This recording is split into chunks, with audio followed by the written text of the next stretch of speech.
I know that there's a little ambivalence about having IRS presentations. I mean, it's a good thing that this is November and not April, I will admit. But so if you have any complaints, these are the people who talk to. And we'll take some payments after the show. So I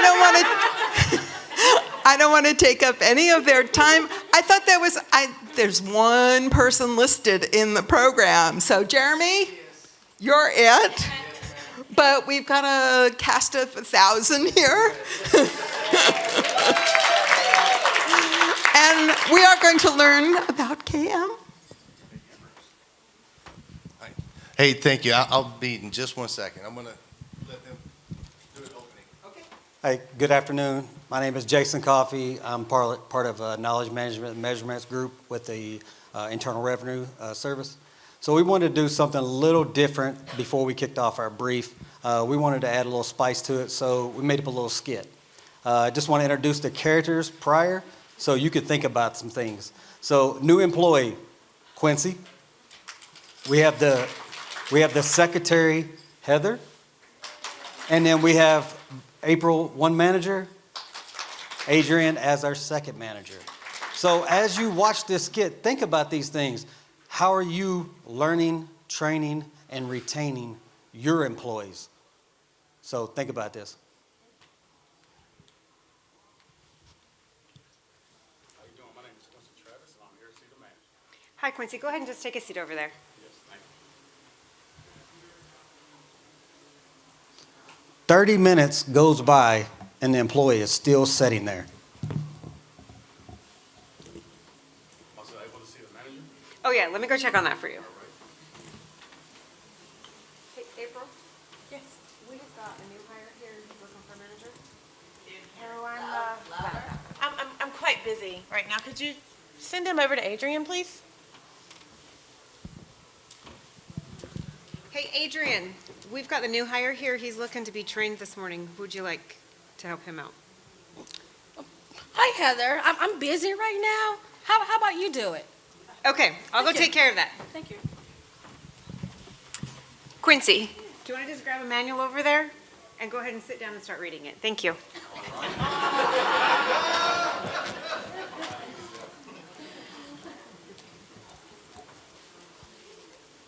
So later today, it's 6 hours later, and the day is over with.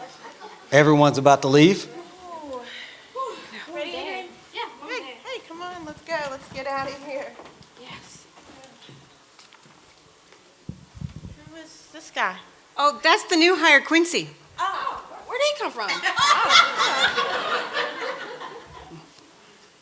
Hello? Hello? Thank you. I'll hand it over to Amber and Michelle. I'm sorry. All right, hey, so before we get started, I wanted to really open that up to give you a perspective, okay? When you're thinking of learning, training, and retaining knowledge managers or any other employee for that fact, it begins when they first walk in the door. How do you welcome them in? And how many times, especially in a remote environments and stuff, have they been pushed off and they spend 7 hours of their day wondering when their call's going to come in, when the Teams chat's going to pop up.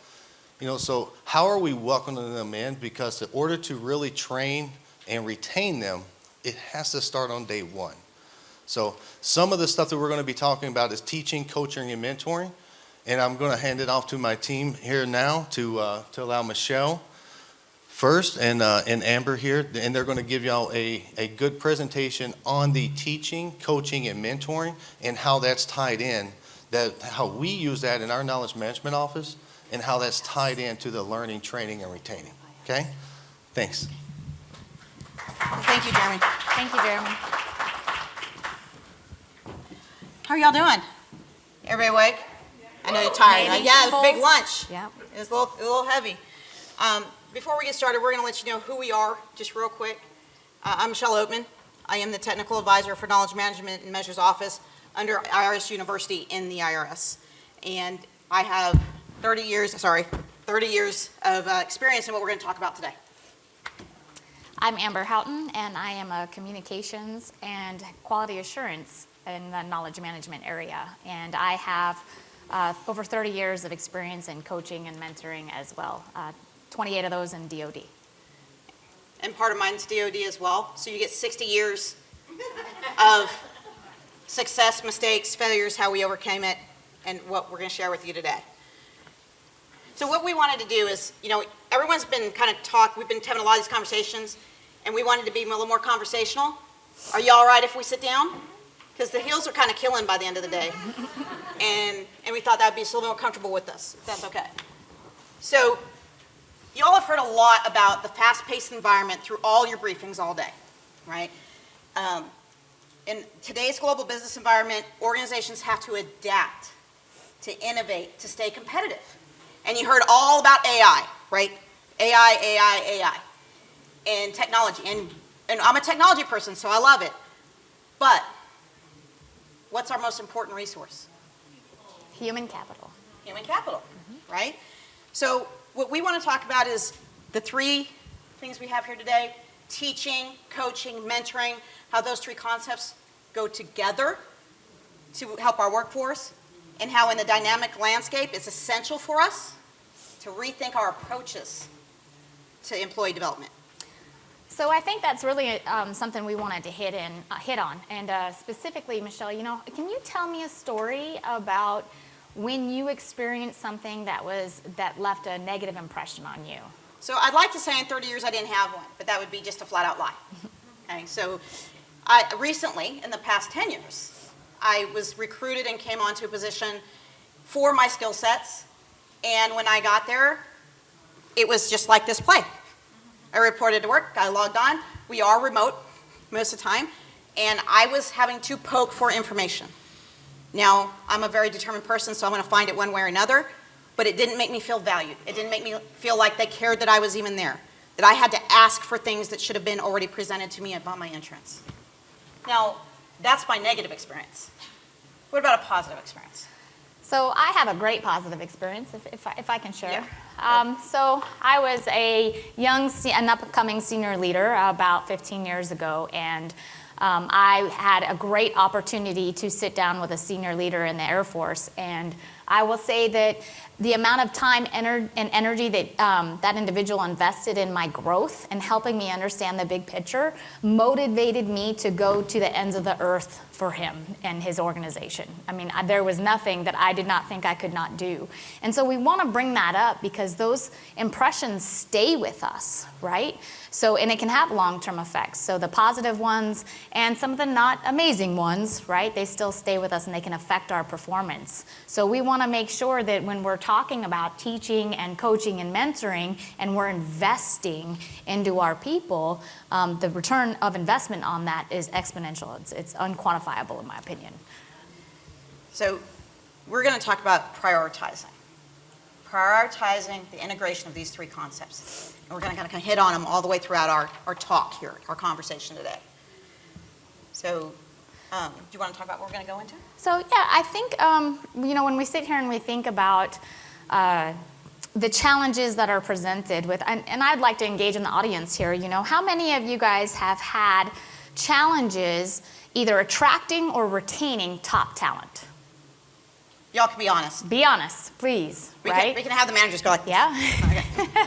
So it can be a struggle, right? And so when we, it's very competitive, right? It's a very competitive job market. So when we're looking to attract and retain that talent, one of the delineating factors is what we provide to our employees, right? How much are we going to invest in them? How much are we going to coach, mentor, and teach them to where they want to stay with the organization? That's the goal, is create that felt need where they want to stay with the organization. So with that, we are going to explore how investing in our employees is going to increase job satisfaction, improve retention rates, and then have a stronger competitive edge so that you have a stronger competitive edge in the marketplace. So as you see on the slide, there's whys. And we've heard a lot in almost every presentation today. When you're trying to get to the root cause, you have to ask why.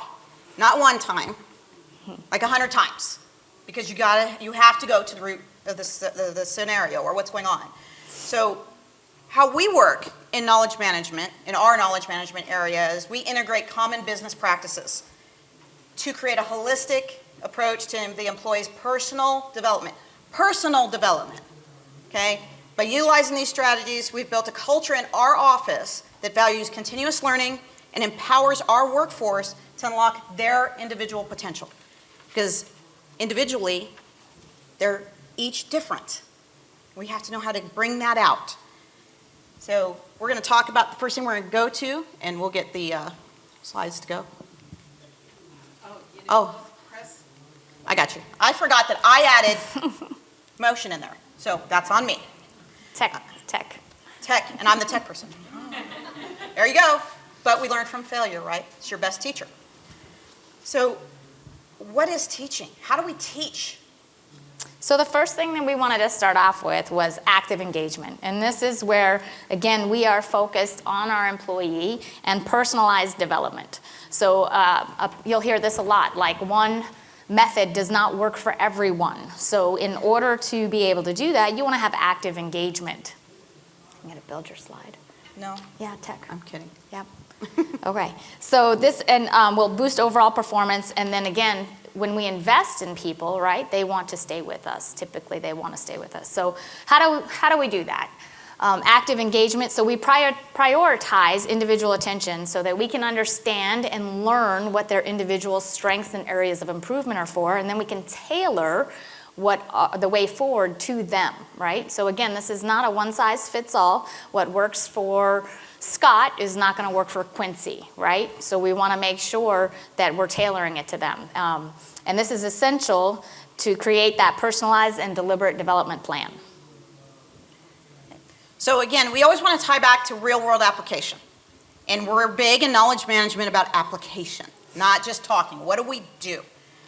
We specifically employ core competencies that are evaluated through leadership assessments and customer feedback, particularly using our knowledge management tools that our teams have built. Now, we talked about active and how we integrate that approach to enhance individual growth. But now we're going to talk about structures. So we have active, how we're actively engaging, but how do we structure that?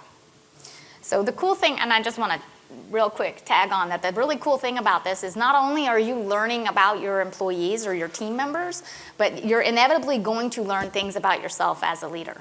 And there's lots of things out there that you can employ to help you. There's the Myers-Briggs, different self-assessment tools that you guys are available to you through our technology, right, to be able to administer those to your folks. But the structured engagement part, that's the foundational path the employees that you're going to develop that's based on their individual strengths and areas for improvement. So you want to make sure that, I don't know, who in here is an auditory learner, right? How about reading and writing? Who prefers to read and write to learn? So it's very diverse, right? So what I would apply for Jason may not work for anybody else in the audience, like April. She may be like, no, I don't read, I want to listen. So we want to make sure as leaders, right, that we are aware enough and we know our team members to where we can cater our communication style in a method in which they're going to receive it the best as well. So in business communities, being able to take all the various methods, and I'm going to just run through a list, and I want you to really think about the people you know, not only at work, but in your life, like your kids that don't listen, so, right? Okay, so they're not really auditory till they're in their 30s, maybe. So you have auditory and visual and kinesthetic people that need to actually do the task. Is that more time consuming? Yes, but it's more beneficial to find out that they're that type of learner. Reading and writing, social. In a group setting like this, do I learn better when people can collaborate and talk, or do I need to go into a quiet place, no distractions, don't talk to me, I'm going to do my thing, whatever that may be. And you may be a hybrid. Exactly. And it may depend on my mood that day. Right. A lot of times it depends on my mood that day, I'm just to be honest. So my team's laughing right now because they know. In our office, and it's not just our office, we share. We're knowledge management, so we share across the enterprise. And we like to talk about what we do. So we utilize self-help online tutorials, which provide both visual and auditory learning opportunities. And they're asynchronous, so they're self-directed. And you can watch them as many times as you need to get that task, because some of us need to have it repeated a couple times.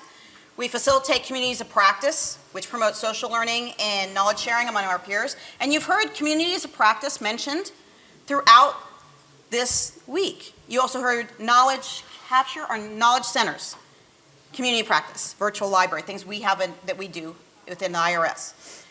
Additionally, this is my favorite, and this goes back to my pre-civilian federal days and to my service time.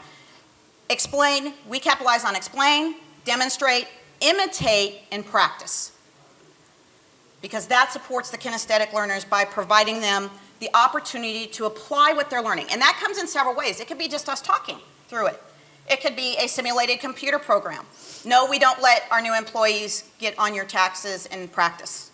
We have simulated programs that create a simulated environment identical to what they actually work in. Just want to put that out there, so you're not coming after us after the briefing. Okay. So that kind of experience, even if you don't know your kinesthetic, it helps. It really helps. But as a leader, I would say, Michelle, that you should have that bond with your employees as best as you can so that you can both learn. Like if they don't know, you can show them that. You can teach them. And that's critical, what she's saying here. Don't assume from a 5-minute conversation that you know your employee. As a leader, and you're leaders among your peers, because we train each other, you have to understand who you're dealing with, the person. Not what you think you want them to be, but who they really are.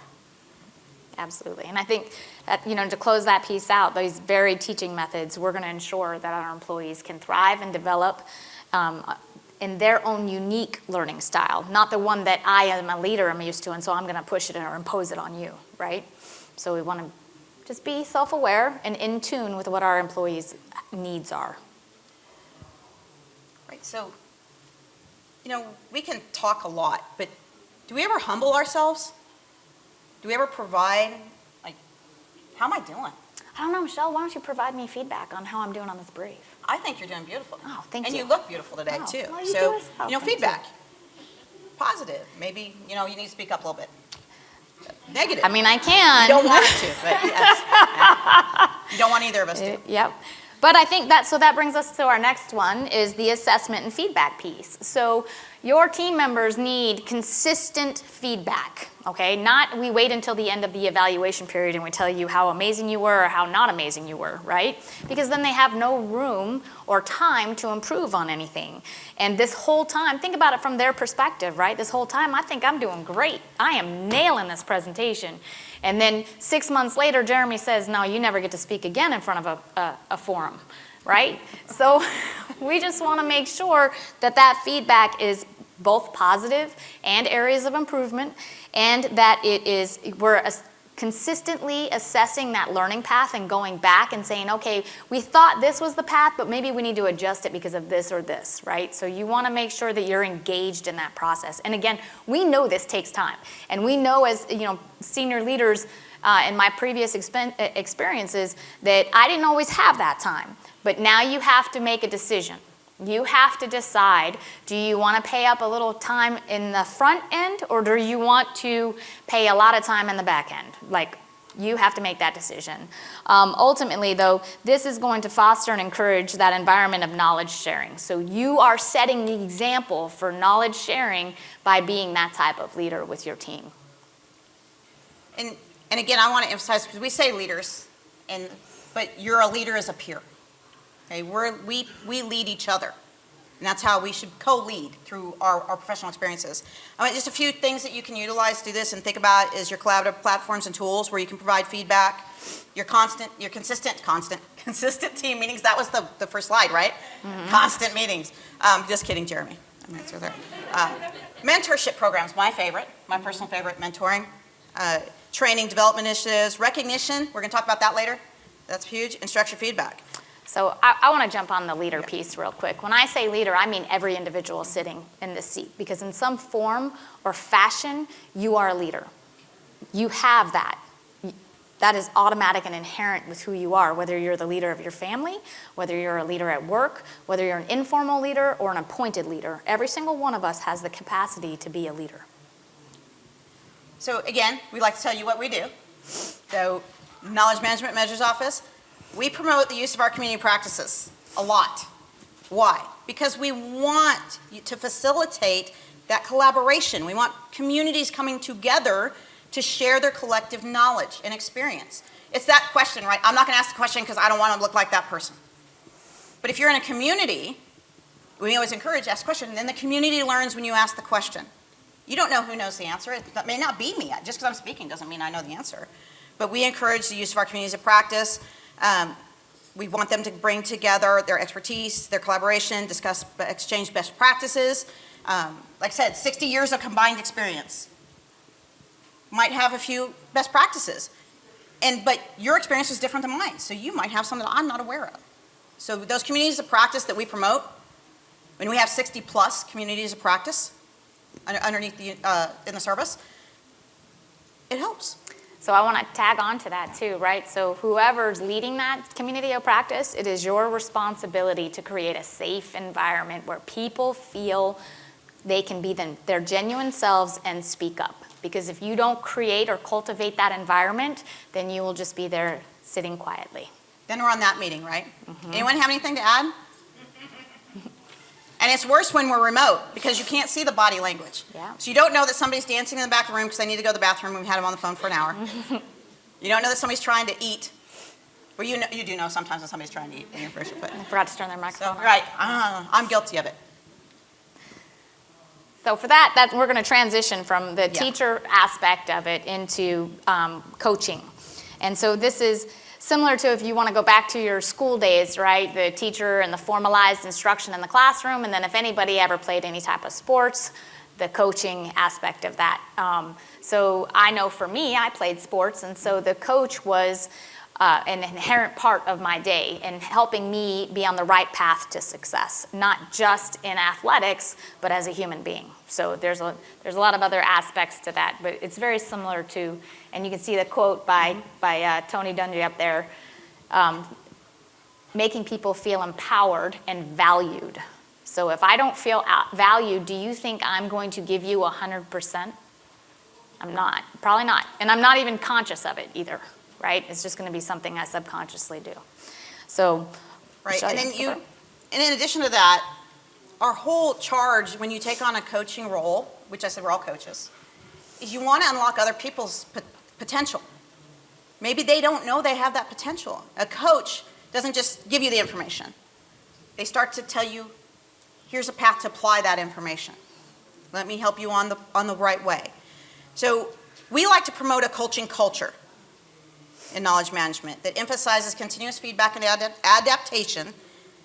And this commitment, though, begins with who? Anyone want to think, where does it begin in an organization? Where should it begin? It should begin at the top. Absolutely. Our bosses, our frontline managers, our executives. That's who we look to exemplify effective coaching behaviors in the organizational atmosphere.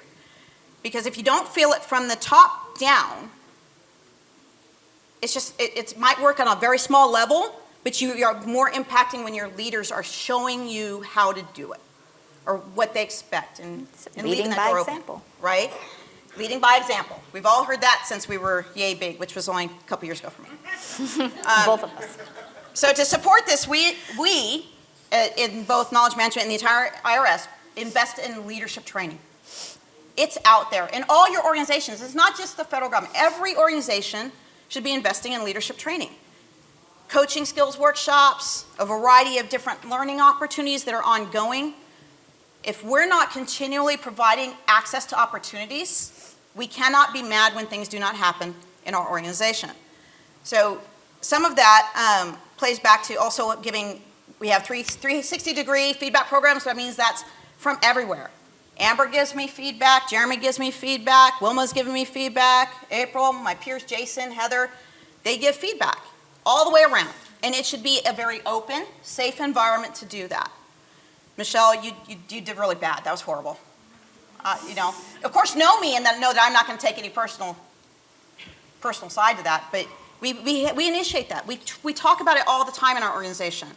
Feedback, we ask the questions. So this also ties back into what we talked about earlier about knowing your team, right? So you want to, as a manager or a leader, you want to make sure that you're adjusting your leadership style based on the needs of your team members. So again, one size does not fit all. Has anybody ever been talked to very directly in an elevated voice? We can How give you an well did example. that work for you? Right? So, but some folks, it does work very well to motivate them or light a fire for them to move forward. But the majority of you, it does not work. So it's an ineffective leadership tactic, usually based out of their frustration. But you want to make sure that when you are providing advice or direction as a coach, that you are talking to them in a manner in which they're going to be receptive to. Because once they throw up their walls, it's over. You're not going to reach them. So, like I said, one size fits all does not work very well. You've got to make sure that you know your team and how to approach them and communicate with them. You got to assess the unique needs of each team member because every human is different. I think we can agree on that, right? Every single one of us is unique in our experiences and who we are, where we come from. So we want to make sure the biggest piece of that puzzle is creating that safe space to have those conversations because without it, it's going to fall flat. And when you go into that, and just so we parlay to the next thing, but we're communicating with you now. You have to adapt your communication style. So the elevation of our voice, the softness of my voice, my significant other calls it my phone voice, not the one I use in the house with kids, right? So you have to use communication, and you need to be aware of your own communication and how your inflection in your voice is affecting the person you're talking to. Because, like Amber said, they may not receive that communication that well. So Michelle, in knowledge management, how do we apply this? So we engage in one-on-one meetings a lot. In our office, our leaders are very good at one-on-one, so that that employee has that attention, and developing individual development plans. So we work one-on-one with the employee to develop their individual development plan, which sets them up for success throughout their career. It gives them a pathway forward, not just for, I need you to do this today. And to further support it, we also have structured curriculums. We have an established general curriculum in KM for all employees, which touches on soft skills, something we're kind of lacking in today's world, soft skills and leadership. And that's a general curriculum. We have specialized curriculum for techs, okay? So our leaders capitalize on identified curriculum. And we also provide resources and training for managers to develop effective coaching skills. I have one quick question before we go to the next slide. So I have just one quick question. How many folks in the audience don't feel like they don't have these opportunities afforded to them? There you go. Okay. I like it. So here's my thing, right? Is yes, we may not have it afforded to us by our organization, but we live in a digital era and age, right? So if you want to take it upon yourself to leverage technology, how many different avenues are there out there that are accessible to you? Coursera, pick anything out there to be able to go and learn these soft skills on your own and then come in and apply them in the workforce. So just because my organization may not offer it to me at my level does not mean that I can't have the intrinsic motivation to go out and find it because it's everywhere for you. Google's an amazing tool. LinkedIn Learning. LinkedIn Learning's another one, right? Recipio. There's endless tools available to us now. We don't have to go to the library, check out a book, figure out how to check out the book and find it. And read it. And read it, you're right. Reading helps. So that's a lot of things that we have. We make them available to our employees through our SharePoint sites and through leadership communications. There's a lot of leadership communications that go out. So we've talked about teaching, we've talked about coaching. What about mentoring? So mentoring, when we think about mentoring, do we automatically go to what's the difference between mentoring and coaching? Yes. Because there is a significant difference between mentoring and coaching. Yes, there is. So a mentorship is more than just a development tool. It's a powerful relationship building process that connects less experienced employees with seasoned professionals. That is what mentoring programs are designed to do. And it's not limited to who's in your chain or who's in your hierarchy. You can get mentored from anyone that you admire, or say, hey, I want to have those soft skills, and I see that person exhibits them, right? So what we want to do is pair that emerging talent with those experienced mentors, so that we create those opportunities for knowledge sharing, skill development, and meaningful relationships within our workplace. So I think she covered everything in that. But I really, as we're talking about this, think about who you look to as a mentor, and it's not necessarily the professional skills. Maybe it's their resilience. Maybe it's their ability to circle back and pick up the human side of something, right? And mentoring can be very casual and informal, or it can be very formal, depending upon what you are looking for. But I would encourage everyone to make sure they're going out and seeking mentorship, right? Not waiting for it to come to your doorstep. Right, and so in our organization, yes, ma'am. Well, Miss Wilma. Yeah, when I had a coach and a mentor at the same time through Our program. the SES program. And what I noticed was the coach gave me more strategies, and he was more open to have me decide what I wanted to do or what I should do, where my mentor told me what she would do if she was in a similar situation. And so she gave me strategies, but they were strategies that had worked for her. Based off her experience. Yes, ma'am. So Yes. that'll help Nope, me. it does. So that's, Help me see the difference between the two. Yes, yes. ma'am. Yep, that's the difference, is that mentorship is based off that individual's experiences. They're giving you advice based off on what they've went through. And the coaching is designed to empower you to get to where you want to go. So again, selling what we do, sharing it, celebrating it. We have professional sharing opportunities with our coaching and mentoring program that we have. Is centered in our IRS University, and that's service-wide, so it's open to all employees. And then we have our human factor. We have some great employees that mentor when they don't think they're mentoring every day.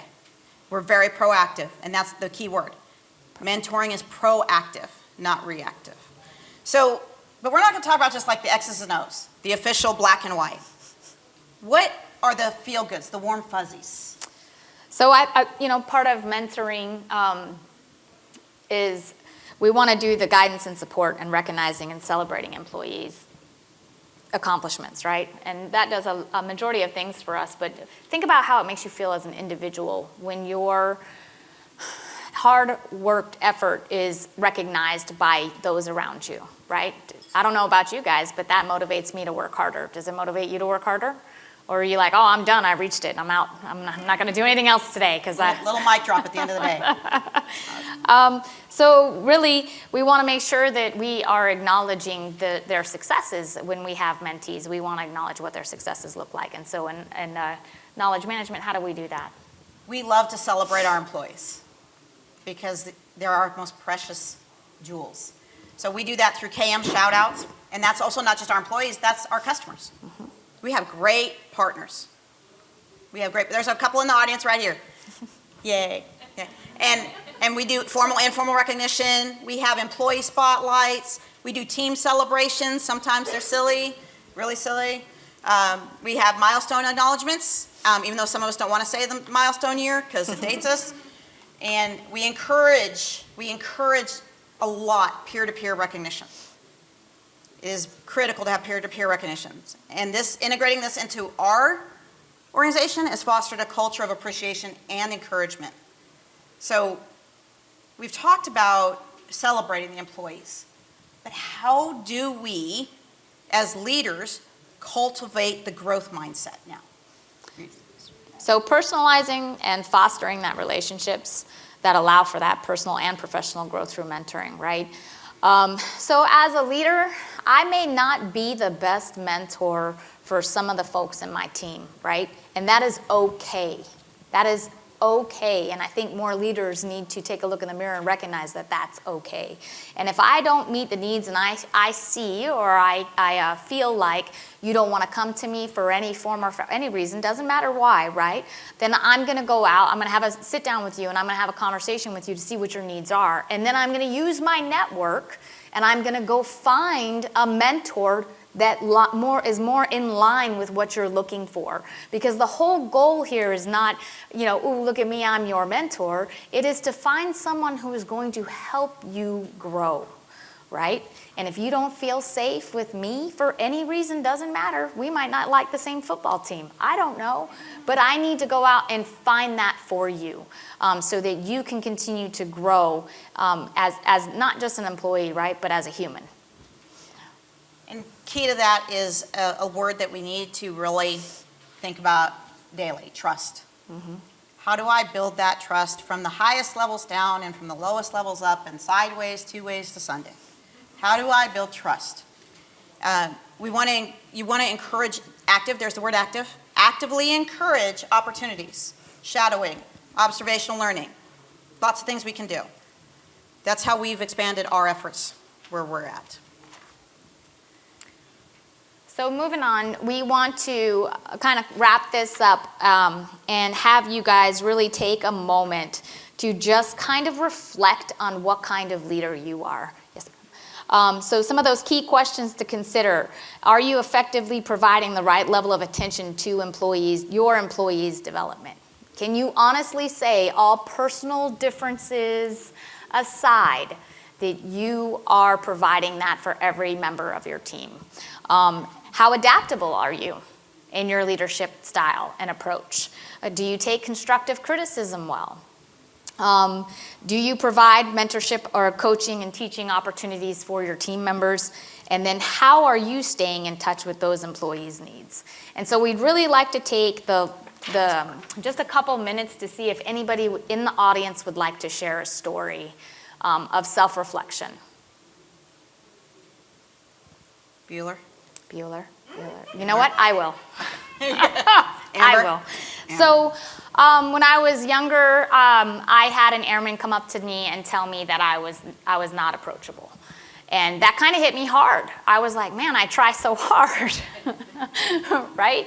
And so she explained to me that I am very blunt and honest, and that turned her off. And that so it's not that she wanted me to sugarcoat things, but she wanted me to provide a more relaxed environment for her to bring her walls down and have a conversation with me.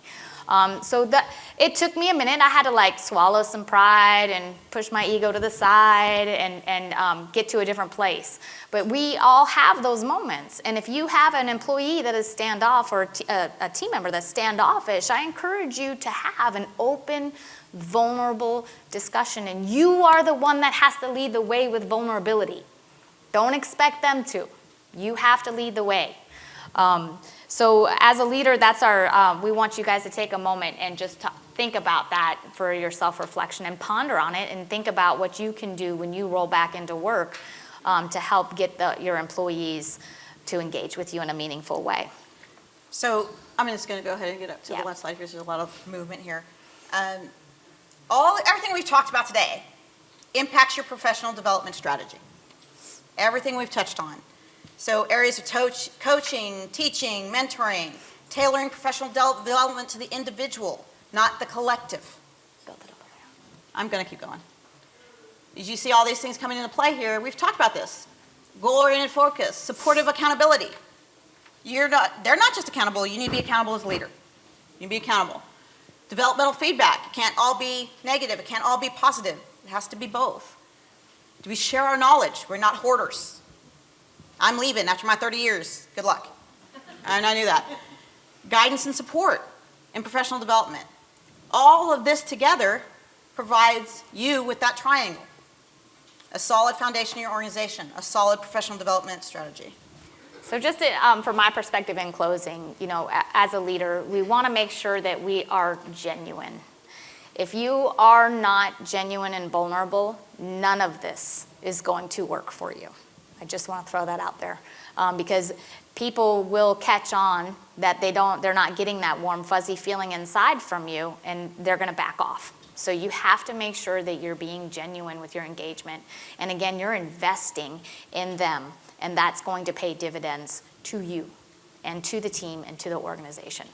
And also, just and to throw this out there, it's not, we don't run around hugging each other either. It's not always Mr. Rogers' neighborhood.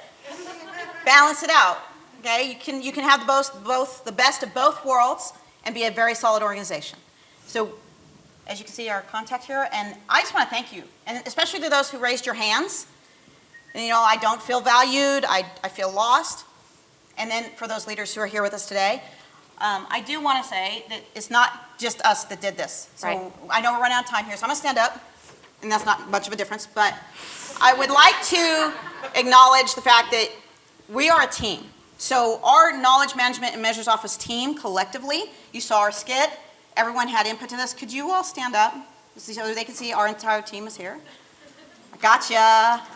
This is Okay, and then we also have several other folks here from our larger organization, from SBSC and and RAS in the IRS.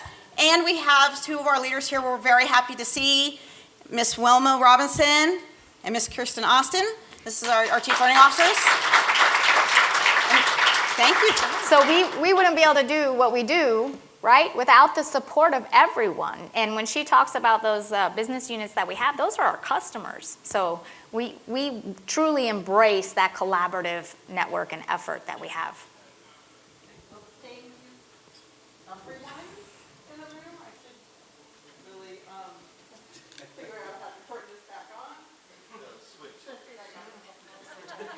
There we go. Okay, questions? Hello, thank you so much. So I'm a coach and work in quality assurance, and I'm also a people manager. So it's really challenging to be someone's coach and their people manager when you're helping them grow a soft skill. So do you have advice on how to measure growth in a soft skill, and are they going to be measuring it for themselves? Maybe it's a weighted scale. Maybe your coach side says it exceeds, I know you're trying, but the people manager side says it's developing or it's meets. How do you balance that? So it's two questions I hear, right, is do I measure it? I personally do not. So I think that success is defined by the individual that you're mentoring, coaching, or leading, right? So and that is an ever-changing thing. They may have a goal, reach it, and now they have a new one, or they may get halfway to their goal and say, that's not for me, I want to go a different direction. So as far as getting any measurement type, that's me requesting feedback from whoever it is that I'm coaching, leading, or mentoring. Like, how am I doing, right? Where can I do better? And the second part of your question was, how do I balance it? Okay. So everything ebbs and flows. So balancing is a little bit trickier. If we're talking about the people management, you know, I like to be able to have a frank discussion about, hey, look, I'm dual-hatted here. I'm filling two roles for you. There are going to be times where I'm not able to, you know, I've got to take on a more directive role, and there's got to be times where that I'm going to take on a more coaching, and it all boils down to a time and a place, right?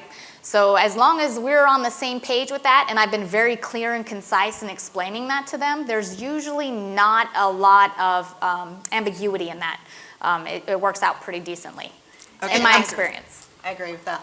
I want to just add, I just want to add that there are coaching organizations, and so can they contact you guys this way? Absolutely. All right, so if you need to at least be able to get in contact with one, give that. You can tell. I'm not that technologically astute. We've got you, Miss Wilma. Huh? QR code. QR code. QR code, I couldn't think of it. And the But email's yeah, on the just bottom as use well. the QR code and we'll try to make sure we get you some information on coaching. And I think to help you as well, so you can reach out to us, we can help get you with the coaching office, but you also asked about how do we separate the soft skills training. Our training curriculum that we've developed in our KM office for all of our team here is separate and apart from them being coached and mentored necessarily. We do that as leaders to train them in where we need them to be professionally, and we add in some personal stuff in there too for their soft skills and development for our employees. The coaching and stuff, that could be internal or external. That doesn't necessarily mean that I, as a manager, being the associate director, I'm not going to coach and mentor every single employee, but we will make sure that they have a training piece there for those soft skills that they'll need to develop throughout their career path as they grow. So, thank you. Another question? So in my organization, I kind of enter the knowledge management position from an HR position. And in my organization, the mentorship program is very heavily kind of owned by HR. And it's very long, right? Like we do like every 6 months, then there's a new mentor. So I guess, how do you also try to push, encourage informal mentorship? And then also like, how do you kind of retain that transition and that knowledge? Well, there's several different ways you can do that. I'm a big reach out and touch somebody. And you have to be open to people you don't know talking to you and sharing your knowledge. So that, being able to break out of that silo, so what you're talking about, like it's just HR. We can't do that. We have hundreds of skills, right? So communication is what it all comes down to, communication. Put it out on your leaders alerts, on your emails, and meetings, all town halls, all meetings. Get it out there about mentorship and get some folks in different sectors of your organization to volunteer to be some of those initial coaches and establish the program. So it's about transparency, communicating, and encouraging others to do what you're trying to get them to do. But you have to get that opened up to the rest of your organization, because the rest of your organization probably feels the same way you do. Well, that's just for HR. And it should not be that way. And Michelle, I would add to that, wouldn't you say our communities of practice Yes, are kind of an communities informal coaching and mentoring? You may not have the same individual providing the answers, but they are sharing their experience and informally And that leads to networking and connections. Yeah. And then lateral mentoring. Okay. So honestly, like from your position, you just got to start it, right? So when we start something and then the word that grassroots, organic coming from you, and you start to build that, other people are going to hear about that, right? Through the network, through the water cooler gossip, whatever that looks like, and people are going to start saying, ooh, I want that. So it doesn't have to, in my opinion, it doesn't have to just be centered around one department or section within an organization. I've found some of the best mentorship that I've received has been outside of my lane, because they open my aperture and they help me see so much more than just what's right in front of my face.